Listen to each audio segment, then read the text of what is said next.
uma dinastia de mais de 3 séculos aconteceu em 1918, os Romanov.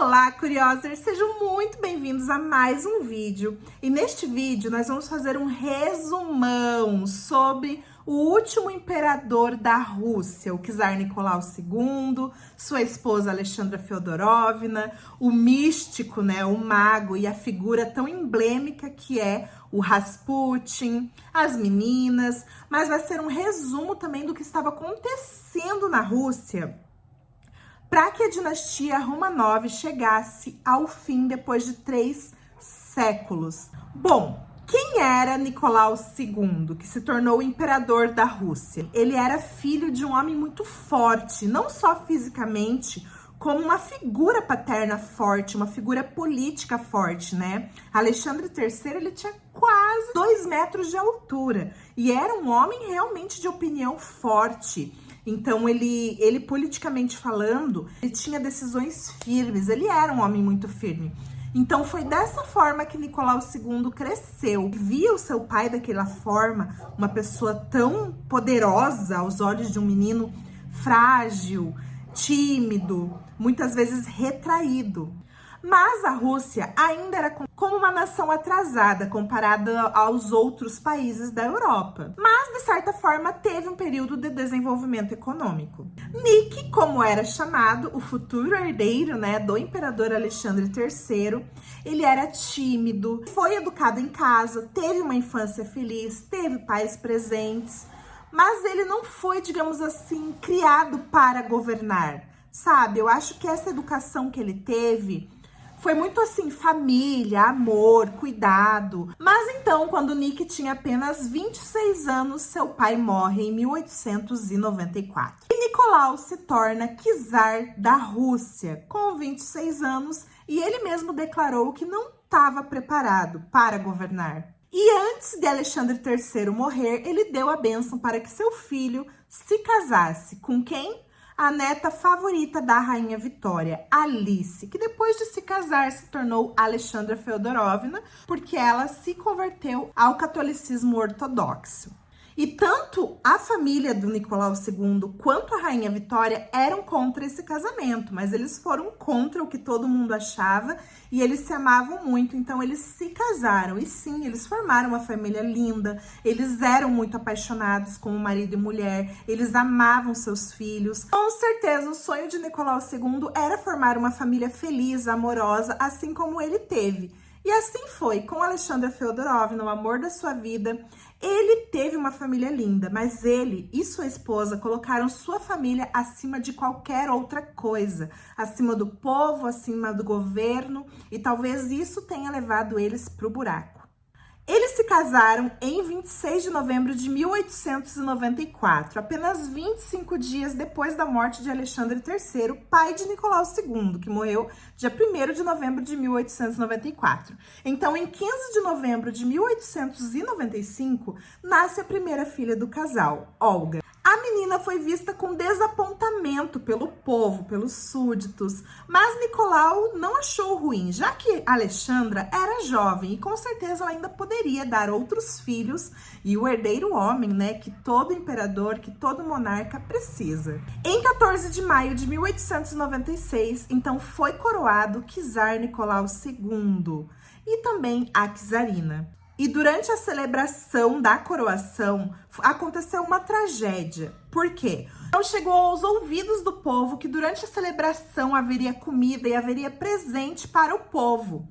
O que ninguém esperava era a quantidade absurda de gente que iria comparecer ao local. Era tanta gente que não teve brinde para todo mundo, não teve comida para todo mundo. Em maio de 1896, muitas pessoas foram pisoteadas, muitas pessoas morreram no campo Kodinka. Porém, o baile seguiu normalmente. A programação nos próximos dias, tudo seguiu normalmente. O povo nunca esqueceria disso e eles acharam um descaso, já que muitas pessoas morreram. E é como se o czar e a czarina não estivessem nem aí, não dessem importância nenhuma para o sofrimento do povo. Foi aí o primeiro erro. Então, no fim do ano de 1896, a czarina Alexandra engravida mais uma vez. Em 10 de junho de 1897, nasce, então, a segunda menina, Tatiana. Em 26 de junho de 1899, a terceira menina, Maria. E em 18 de junho de 1901, a quarta menina, Anastácia. Então, até agora, a Alexandra e Nicolau tinham 4 meninas e nenhum menino.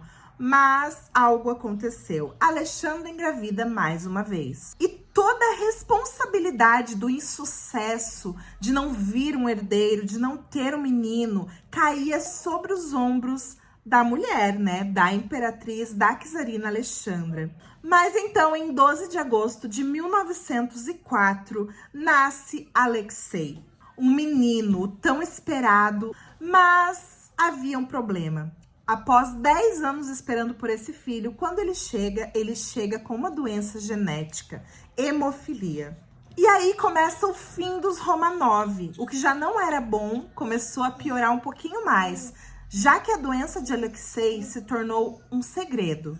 Então agora tudo girava em torno do menino. Todo cuidado, toda a atenção da czarina, principalmente, era para Alexei. Então ela, que já não era tão presente ali ao lado do seu marido, com o povo, não fazia tanta questão de estar presente, agora estava cada vez mais ausente. E inclusive começaram os boatos de que a czarina Alexandra desprezava o povo. Mas na verdade o que estava acontecendo é que ninguém sabia que o filho, o menino tão aguardado, era uma criança doente que precisava de tantos cuidados. E além disso, além dela ter que cuidar ali 24 horas do seu filho, ela começa também a sofrer com dores no nervo ciático.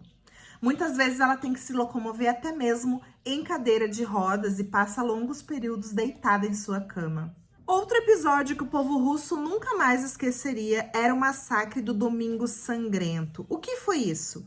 Em 22 de janeiro de 1905, houve uma manifestação pacífica até o Palácio de Inverno. Os trabalhadores queriam reivindicar melhores condições de trabalho, era algo totalmente sus, digamos assim.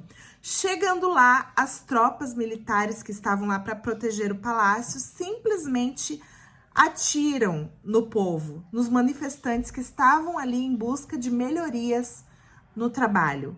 Somente isso. Foi um massacre. Muitas pessoas morreram nesse dia.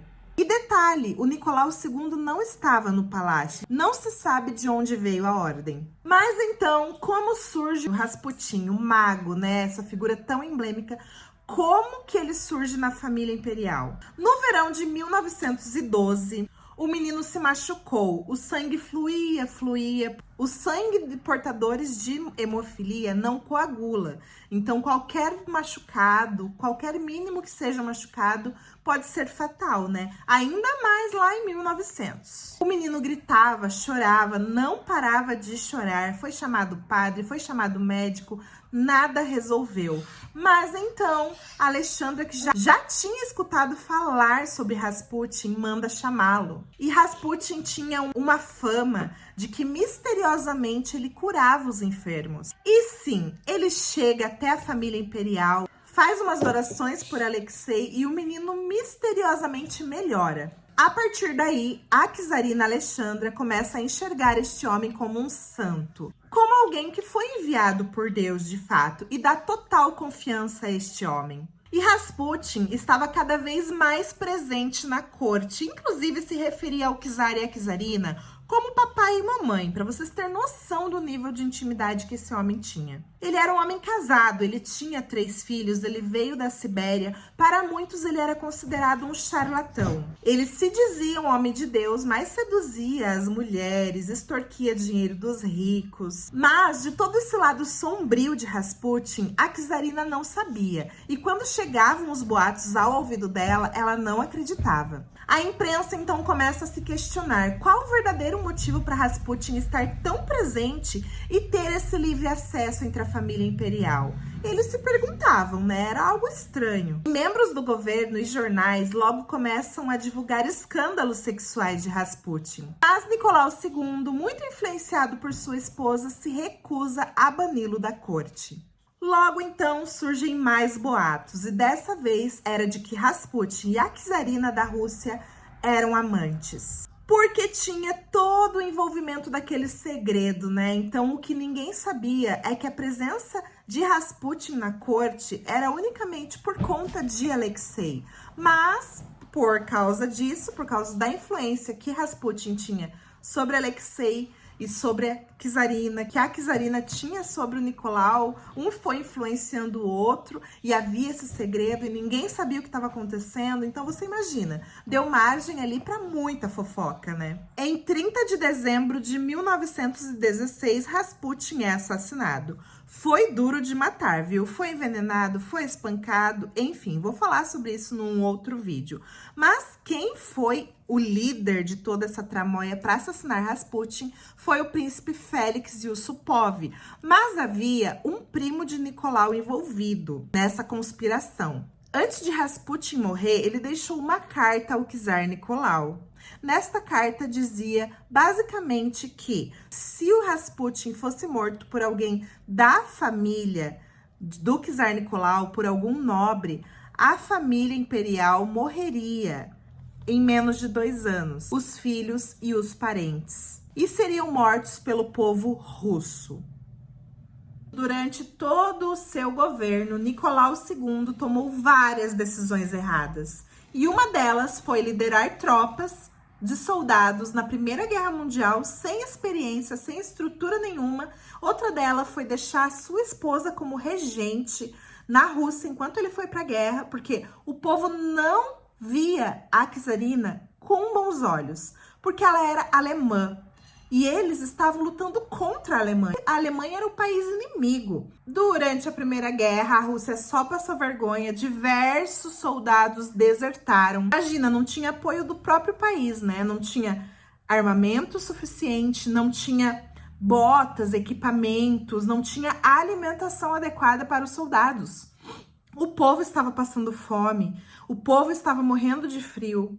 Então a coisa estava muito feia e Nicolau e Alexandra cada vez mais impopulares. Então em 15 de março de 1917, o czar Nicolau meio que foi forçado a renunciar e abdicou então do trono por si mesmo e por seu filho. E seu irmão não quis saber, ele não quis pegar essa paçoca para ele não. Então, automaticamente, foi criado um governo provisório, com membros do parlamento russo, na sua maioria burguesia. Mas este não conseguiu atender às reivindicações da população russa. Eles queriam paz e queriam terras. E haviam também os sovietes. Quem eram os sovietes? Foi um grupo que foi formado lá em 1905 de trabalhadores. O líder era Leon Trotsky. E dentro dos sovietes haviam 2 grupos, os mencheviques e os bolcheviques. Os mencheviques eram a minoria e os bolcheviques a maioria. Os mencheviques acreditavam que o poder deveria sim ficar na mão da burguesia,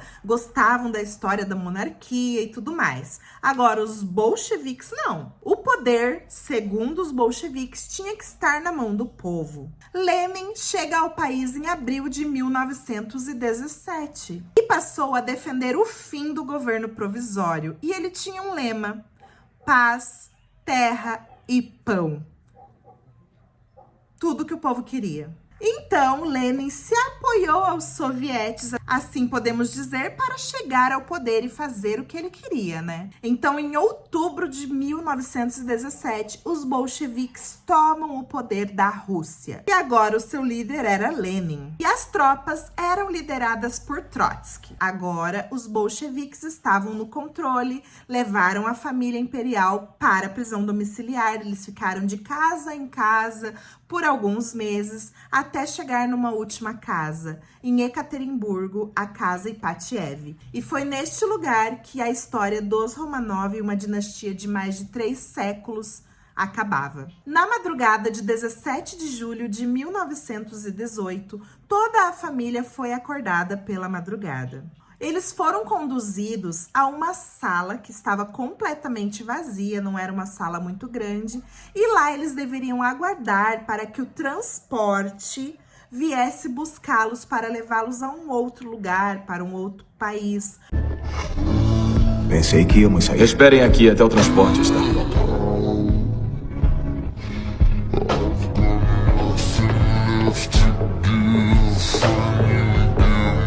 Pode trazer cadeiras para o meu filho e minha esposa? É claro.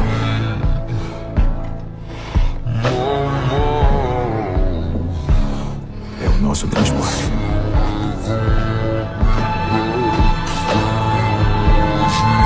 Mas era tudo uma mentira, tudo uma invenção. Yakov Yurovsky, então, fez com que a família ficasse naquele lugar e pediu para que eles se posicionassem de uma forma que todos pudessem ser vistos. Yakov era de origem judia e fazia parte dos revolucionários, né, dos bolcheviques. Ele era um agente da polícia secreta dos bolcheviques e ele meio que liderou esse momento de horror.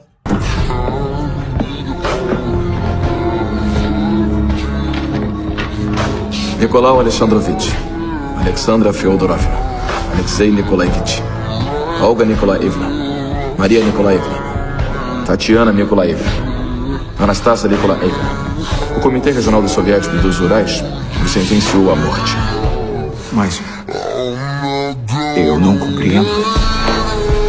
Foram sentenciados à morte. E ali estava toda a família Romanov, inclusive Alexei, que tinha apenas 14 anos de idade, alguns empregados, todas as filhas, e foram 20 minutos de horror. Mas algumas meninas carregavam em suas roupas íntimas joias, porque elas passaram dias costurando na esperança de sair daquela casa, e quando elas saíssem, elas poderiam, então, a família poderia se sustentar com aquelas joias.